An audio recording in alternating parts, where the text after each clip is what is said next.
Every one of us would want to come out fresh and nourished, inspired, and blessed every after attendance of our liturgical celebration, most especially when we attend the Holy Mass.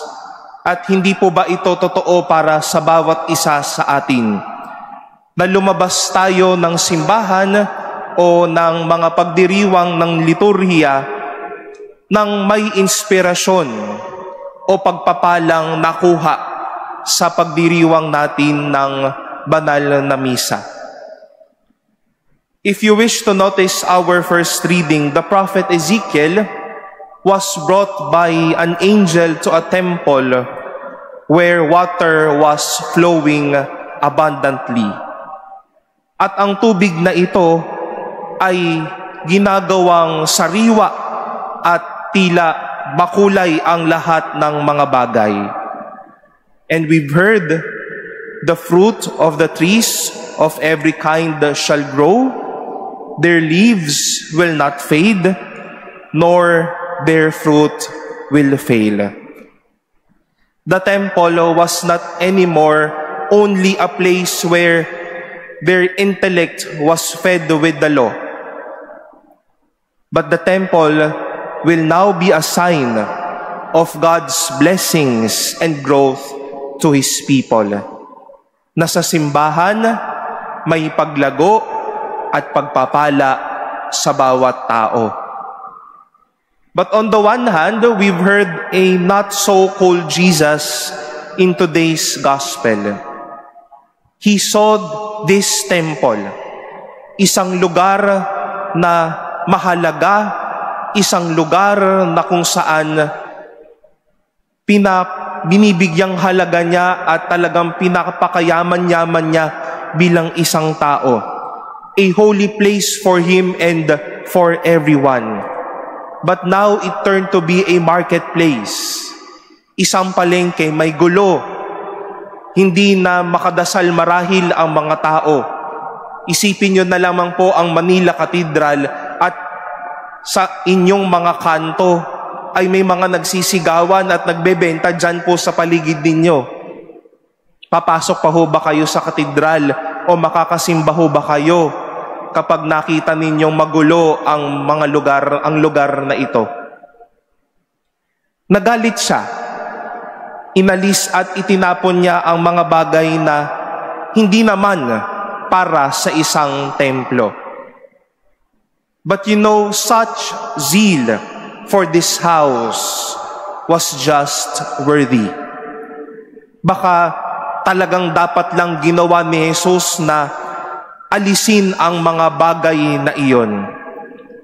He made a whip out of things. Talagang sinabi niya ang kanyang puso. He was so passionate and zealous because he wanted the temple to be a place of growth. He wanted the temple as a place of comfort.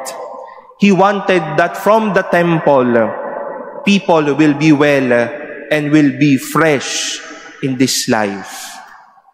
Muli, ayan naman po ang kagustuhan ng bawat isa sa atin. Nalalabas tayo sa simbahan, hindi marahil dala kung ano tayo noon, kundi lumabas tayong sariwa, lumabas tayong masigla, lumabas tayong masaya, lumabas tayong dala-dala ang pagpapala ng Diyos. Hindi isang lumang tao, hindi pinabigat na tao, hindi pinasakit na tao, kundi bagong tayo at sariwang tayo. When we go for the daily Mass or when we visit the church, we cannot miss this fact that Jesus would continue to whip away from us, to throw away in us what is not for us. Baka ayan po yung mga kasalanan po natin. Yung mga tinatawag nating mga attachments, mga alalahanin na hindi na tayo tinuturuang magtiwala sa Diyos. And Jesus would generously and would zealously throw them out, whip them away, so that we can be fresh, we can be cleansed, we can be well. The Lord will not only be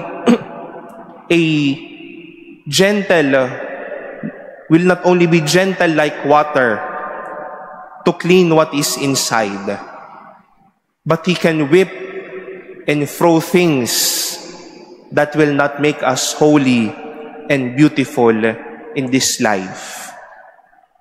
Humanda po tayo sa bawat pagpasok natin ng simbahan na hindi lang magaan ang ating puso, kundi maramdaman yung kirot ng pagtatanggal ng mga bagay na hindi naman para sa atin. God wants you to be fresh, well, happy, nourished, and alive. Let us allow Him not only to be a gentle water that can purify, but all the more, allow Him.